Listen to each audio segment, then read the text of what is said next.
HSC 26 batch এই ভিডিওটা তোমাদের জন্যই।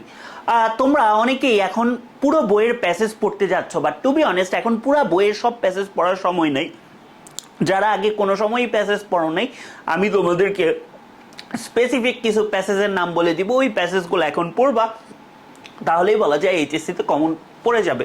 তো প্রথমে এবারের নতুন বইয়ের একটা গুরুত্বপূর্ণ প্যাসেজ হচ্ছে এডুকেশন অ্যান্ড টেকনোলজি এথিক।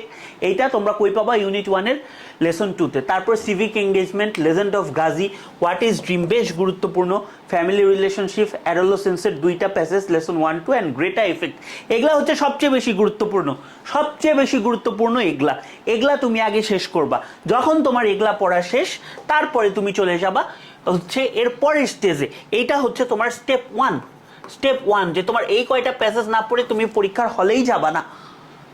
তারপরের হচ্ছে স্টেপ 2তে তোমার কি folk music, myths of Bengal, great women, ঠিক আছে? গ্রেট উইমেনের কিন্তু লেসন 2 যেটা, সেটা স্টোরি অফ শিল্পী, ওয়াটার এভরিওয়্যার। এই কয়টা হচ্ছে সেকেন্ড স্টেপ।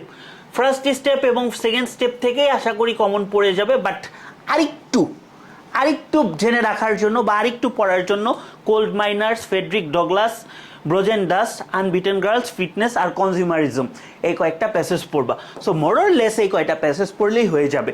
এবং এই কয়টা প্যাসেজ আমি কিন্তু খুব ভালোভাবে গ্যালাক্টিকোস 1.0 আমাদের ক্রাউনিং কামব্যাক কোর্স এবং 126 টাকার যে আমাদের নাও অর নেভার কোর্স, প্রত্যেকটাতেই করাবো।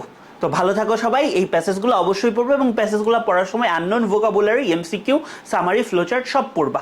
থ্যাংক ইউ সবাইকে।